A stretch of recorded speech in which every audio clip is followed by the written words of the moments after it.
ಯಾವುದೋ ಶಕ್ತಿ ಇದೆ. ಆ ಶಕ್ತಿ ಯಾರು ನಿನಗ್ ಗೊತ್ತಾ? ಭೂಗೋಳ, ವಾಸ್ತು, ಪುರಾವಾಸ್ತು, ಖಗೋಳ, ಶಿಲ್ಪಶಾಸ್ತ್ರ.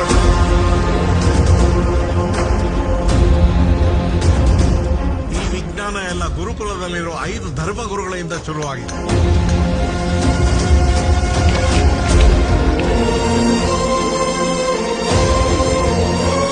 ನಾವು ಅವರ ವೇದಗಳನ್ನ, ಶಾಸ್ತ್ರಗಳನ್ನ ನಾಶ ಮಾಡ್ತಿದ್ರೆ ಅವರು ಅದನ್ನೆಲ್ಲ ತೇಜಸ್ನಲ್ಲೇ ಬಚ್ಚಿಟ್ಕೊಂಡು ಒಬ್ಬೊಬ್ರು ಒಂದೊಂದು ವೇದಗಳಾಗಿದ್ದಾರೆ.